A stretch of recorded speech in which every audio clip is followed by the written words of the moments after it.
Merhaba arkadaşlar, kanalıma hoş geldiniz. Bugün yeleğimizin 3. videosuyla birlikteyiz. İlk videoda arkamızın kol altı kesimlerini yapmıştık, sağ ve sol. İkinci videoda arkanın ense oyuntusu ve omuz kesimini yapmıştık. Bu 3. bölümde de yeleğimizin ön parçasını, kol altı kesimini. Ben şimdi yeleğimizin sağ tarafını ördüm. Yani model kolay bir model. Yapımı kanalımda var. Linkini bırakırım. Yapmak isterseniz bu modelden siz de örebilirsiniz. Patını bu şekilde yaptım. Şu detay kısımları arka kol altını keserken göstermiştim ayrıntılı bir şekilde. İliklerimi hemen 2 sıra haroşanın arka yüzünden gelirken arka sıralarda kestim. İki haroşa sonra kesmeye başladım. 18 haroşa diş arayla kestim. İlikleri açtım. Toplamda 2, 3, 4, 5, 6 bedende var. Son iliği de yakasına açtım. Yakasını yuvarlak yaka yaptım gördüğünüz gibi. Bu da arka ense kısmı dikilecek olan parça. Omuzları kestim, hazırladım. Kolumuzda da aynı, öndeki patla olan detayın aynısı omuzda da var. Kol evinin olduğu yerde de var. Lastiği haroşa yaptım yine ve aynı detayı buraya da uyguladım. Şimdi kol altı kesimini hep birlikte nasıl yapacağız onu göstereceğim. Etek ucundan kol altına kadar modelden 12 tane model var bu şekilde. 12 model örüyoruz. Aralarında 2 sıra düz örgü var. Bir düz sıra, bir ters sıra. O 2 sırayı da ördükten sonra kol lastiğini koymaya başlıyoruz. Şimdi ben parçamı hazırladım. Bunu kenara alalım. Şöyle. Bu sol olacak. O yüzden ön pat bu tarafta, kol altını şimdi bu taraftan keseceğiz. 12 model ördüm. 2 sıra düzümü de ördüm, geçtim. Şimdi koltuk altını nasıl yapıyoruz hep birlikte başlayalım. İlk önce ilmek çıkararak, ben ilmek atmıyorum, örerek çıkartıyorum. Onu arkayı yaparken de göstermiştim. Şimdi yine birlikte ilmeğimizi atacağız. İlk ilmeğin içinden örerek bir ilmek çıkartıyorum ve şişime takıyorum. Aynı ilmekten, çıkarttığım ilmekten bir tane daha örüyorum, şişe takıyorum. Şu anda 2 ilmek çıkartmış olduk. Şişe takıyorum, üçüncüyü örüyorum, şişe takıyorum, örüyorum, şişime takıyorum. Şişim hep ilmekte, farkındaysanız çıkartmıyorum, örüyorum, şişe geri takıyorum. Şu anda 1 2 3 4 5 tane attık. 6 7 8 ve bu da 9. Evet, ilk sıra olduğu için şimdi kenardaki ilmeği öreceğim. Düz bir şekilde ördüm. Patların kenarlarında 2 ilmek düzümüz var. İlk sıra olduğu için öreceğiz mecburen. 2 tane düzümü ördüm. Arkada detaylı anlatmıştım ama burada da anlatayım. 6 tane haroşa öreceğiz şimdi. Ben haroşaları ters örüyorum. Siz düz yapıyorsanız düz de yapabilirsiniz. Bu arada ön bedenimiz 76 ilmek. Arkamız 114, 119, önümüz 76 ilmek. Başladım.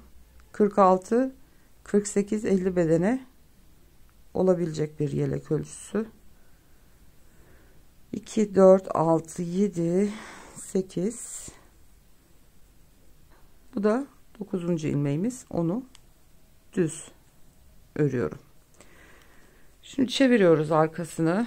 Şimdi 9 ilmek attık. 9 sefer gidip gelip keseceğiz. Sadece patı öreceğiz. İlk ilmeği örmeden alıyorum.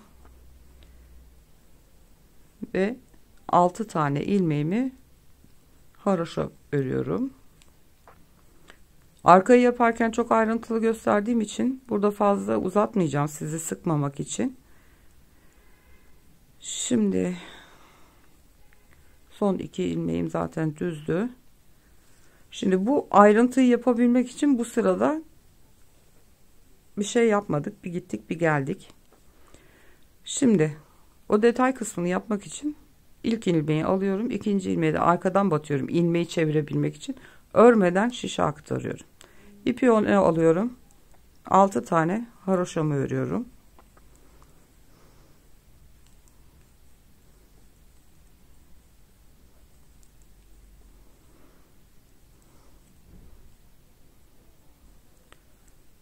Bu ilmeğimin yönünü çeviriyorum. Dönük oluyor çünkü.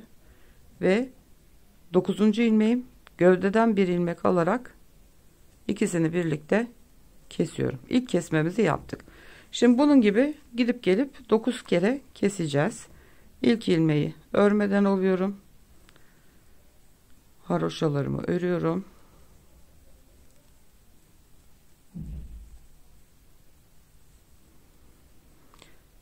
Bu örmeden almış olduğumuz ilmek, onu şimdi örüyoruz ve kenar ilmeğimizi de örüyoruz. Başlarken ilk 2 ilmeği örmüyoruz. Boştan aldım şişe. Bunu da arkadan doğru batıyorum. İlmeği çevirmek için, düz durması için.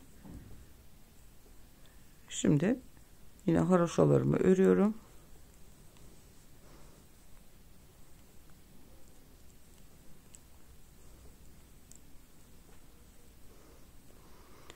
Dokuzuncu ilmeğim. İlmeği çeviriyorum. Düzgün dursun diye.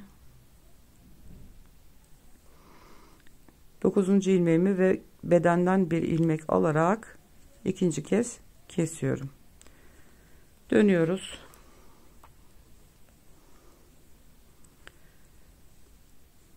Haroşalarımızı örüyoruz.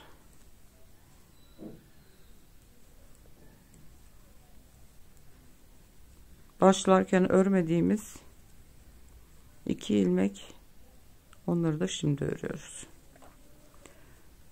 2 ilmek kestik bile. Bir kere daha göstereyim. Kenar ilmeğini almıyorum. Yanındakini de, ikinci ilmeği de arkadan batarak alıyorum. İlmeği çeviriyorum aynı zamanda.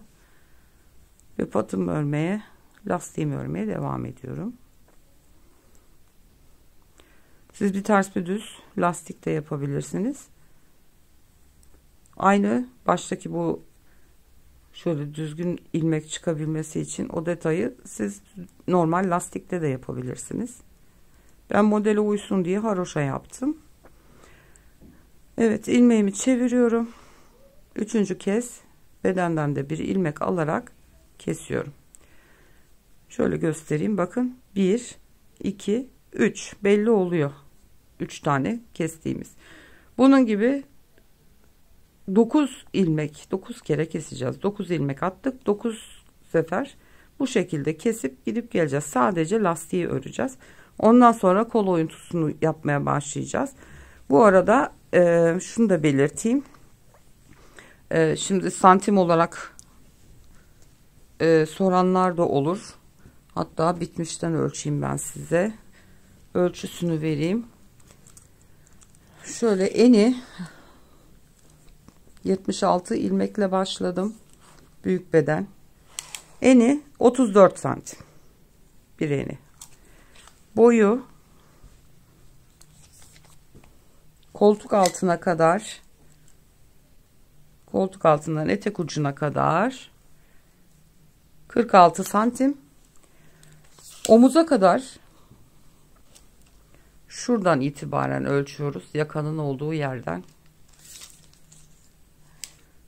Yakadan etek ucuna kadar 62 santim olmuş. Yani X large gibi bir beden, 76 ilmek, 34 eni, 62 santim komple boyu, koltuk altından etek ucuna kadar da 46 santim. Şimdi ben bu 9 ilmeği keseyim, sizler de kesin. Arkada çünkü ayrıntılı bir şekilde anlatmıştım, çok net anlaşılıyor. Sizi de sıkmak istemiyorum. Şimdi 9 ilmeğimi ben kesip hemen geliyorum. Evet arkadaşlar, 9 kere gittim geldim kestim, birer ilmek birer ilmek gövdeden alarak kestik. Şuradan sayıyoruz: 1 2 3 4 5 6 7 8 9. Şimdi örgümüze modeliniz neyse ya da bu modeli yapıyorsanız modelinizi dikkate alarak örgünüze devam ediyorsunuz. Bir sıra gideceğiz, geleceğiz. Ondan sonra yuvarlaklığını vermeye başlayacağız. Şimdi ben bir ön yüzden bir arka yüzden örüp geliyorum hemen. Evet, şu pattaki ayrıntıyı bir kere daha göstereyim. Şimdi 9 ilmek patımız, şu haroşadan önceki düz ilmeğimiz. Bunu ön yüzdeyken döndürerek örmeden şişe alıyoruz. Arkayı yaparken göstermiştim ayrıntılı. Çünkü kol lastiğinde de aynı şekilde yapılıyor. Ama ben burada da bir kere daha göstermek istedim. 6 tane haroşamı ördüm. Şimdi son 2 ilmeğimiz kaldı. Başlarken ilk 2 ilmeği örmüyoruz. Sıra sonunda da yine son 2 ilmeği örmüyoruz. İpi arkaya aldım. Örmeden şişe geçiriyoruz. Çeviriyoruz arkasını. Şimdi ip burada, 2 ilmek burada. Şimdi öreceğiz. İlk 2 ilmeği o şekilde devam edeceğiz. O da işte şu düzgün görüntüyü veriyor. Arkayı izlerken zaten çok açık ve net bir şekilde uzun uzun her seferinde dikkatlice anlatmıştım. Bu ön yüzde, bakın, örmeden geçtiğimiz ilmek. Onu şimdi örüyoruz ve devam ediyoruz. Ben şimdi koltuk altına kadar sıramı tamamlayayım, geliyorum. Evet, kol altı kısmına geldim. Şimdi şişimde son 9 ilmeğim var. 2 4 6 8 9. Şu son ilmek, şu düz olarak ilerleyen ilmeğimiz. Arka sıradayken o ilmeği örmeden boş olarak şişe geçiriyoruz ve o şekilde örmeye devam ediyoruz ki şu düzgün görüntü, şimdi burada gittik geldik ördük, gayet muntazam çıktı. Şimdi bir sıra gideceğiz, bir sıra geleceğiz. O yüzden örüldüğü zaman çirkin duruyor. O yüzden o ilmeği arka sıradayken örmeden şişe alıyoruz ve o şekilde devam ediyoruz. Evet, şimdi şu anki görüntümüz bu. Bakın, burada da bu düzgün ayrıntı var. Burada da aynı şekilde yaptık. Aslında biz şu anda hiç ilmek kesmedik kolda. 9 ilmek attık, 9 sefer kestik. Şu anda hala 76 ilmeğimiz var şişte. Asıl şimdi kesmeye başlayacağız. Bundan sonraki kestiğimiz sayı önemli bizim için. Arka bedenden birazcık daha fazla yaparız ön beden kesimini. Göğüs genişliğinden dolayı. Eğer arka kadar kesersek çok koltuk altımıza yakın olur. O da rahatsız edebilir. Şimdi yine ilk ilmeği örmedim. İkincisini de örmeden şişe alıyorum. Haroşalarımı örüyorum. 6 tane. Şimdi bu ilmeğimizi örmemiştik. Yine yönünü değiştiriyorum. Şimdi bedenden bir tane alarak kesmiştik şimdiye kadar. Şimdi 2 tane alıyoruz. Şu düz ilmeğimiz lastiğimize ait. Bedenden de 2 ilmek ilave ediyoruz ve üçünü birlikte kesiyoruz. Eğer şu ilmeği örmüş olsaydık arka sırada bu böyle durmayacaktı. Şimdi yine aynı şekilde modelimizi örerek devam ediyoruz. Ön yüzden gidiyoruz, arka yüzden geliyoruz. Sonra birlikte devam ediyoruz. Evet, gittim ve geldim, sıramı ördüm. Şimdi 2 ilmek kesmiştik. Şimdi yine aynı şekilde devam ediyoruz. İlk 2 ilmeğimi örmeden şişe aktardım. Lastiğimi örüyorum, haroşamı.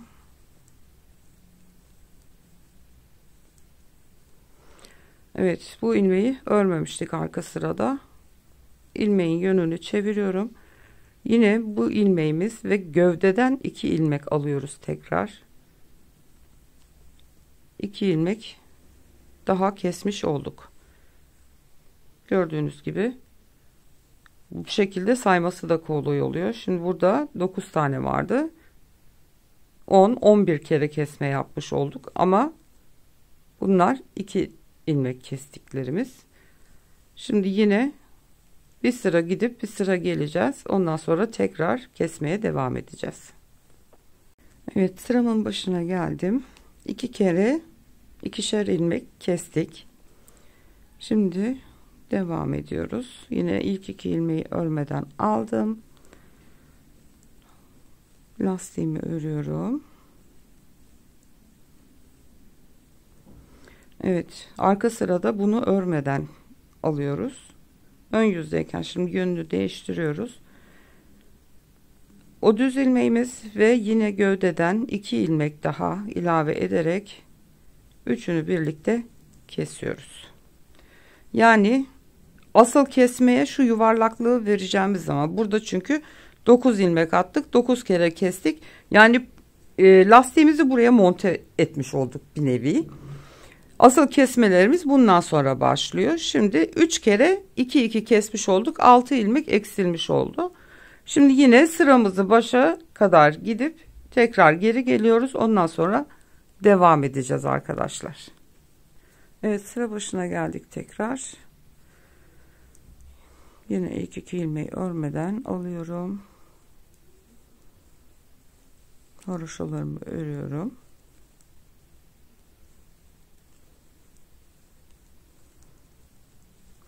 Evet, şimdiye kadar 3 sefer 2 kesmiştik. Şimdi artık bu düz ilmeğimiz ve bedenden 1 ilmek alarak devam ediyoruz. Çünkü bakın gayet güzel yuvarlandı burası. Şimdi birer birer daha eksilterek o yuvarlaklığı şöyle yedireceğiz. Gayet güzel bir koltuk kesimi olacak. Şimdi şu anda bu 3 kere 2 6 ilmek kestikten sonra şişimde şu anda 70 tane ilmek var. 76 başlamıştık biliyorsunuz. Bunları, buradaki kesmeyi saymıyoruz çünkü 9 ilmek ekledik, 9 ilmek kestik. Asıl kesmelerimiz bu 2 kesmeye başladıklarımızda başladı. Şu anda 3 kere 2 kestik, 6 ilmek kesmiş olduk. 76 ilmekte 70 ilmeğimiz var şu anda. Şimdi böyle bir kere bedenden 1 ilmek alarak 7 kere keseceğiz. Yani şişimizde 63 ilmek kalana kadar bu şekilde gidip gelip keseceğiz. Her sırayı yaparak göstermek istemiyorum. Video çok uzamasın. Mantığı kavramışsınızdır zaten. Kolay bir şey koltuk altı kesmek. Yeni başlayan arkadaşlarımız varsa onlar da umarım anlaşılmıştır zaten. Yani gayet açık anlattığımı düşünüyorum. Gidip gelip bir tane ilmek alacağız gövdeden. Şu düz ilmeğimizle birlikte bir tane de bedenden ekleyeceğiz. Bu şekilde 7 sefer daha keseceğiz. O 7 sefer kesmek demek şöyle bir model daha örmek demek. Onu da şöyle göstereyim. Şimdi ikişerli kestik. Şimdi artık birer birer kesmeye başlayacağız. Biz şimdi şuradayız. Bu aradaki düz örgümüz ve bir model daha ördüğümüzde kesme işlemimiz bitmiş olacak. Bu şekilde 63 ilmek kalacak. 63 ilmek kaldığı zaman geleceğim. bitmiş halini göstereceğim. Bakalım nasıl olacak. Hep birlikte göreceğiz. Şimdi 7 kez daha ilmek eksilterek ben kol altı oyuntumu tamamlayıp geliyorum arkadaşlar. Şöyle güzel yuvarlak bir kesimimiz olacak inşallah. Evet arkadaşlar, ben kesim işlemini bitirdim. Gördüğünüz gibi gayet güzel yuvarlak bir kol altı kesimi oldu. Şimdi koltuk altından sonra iki model boyunca kesmeleri yerleştirmiş olduk, yaptık. 2 model içine yerleşti bu kesimler. Şimdi 5 modeli tamamlayacağız. Yani 3 model daha öreceğiz. Şunu da göstereyim. Şöyle. Toplamda koltuk altından yaka kesimine kadar 1, 2, 3, 4, 5 model bitince yakayı kesmeye başlayacağız. Biz şimdi kol altı kesimini ikinci modelde bitirdik. Şimdi 3 model daha öreceğiz. Ondan sonra 2 model daha örülünce yaka kesimi de bitmiş olacak. Omuzu keseceğiz. O yüzden şimdi 2 modelimizi ördük. Kol altından sonra 3 model boyunca daha öreceğiz.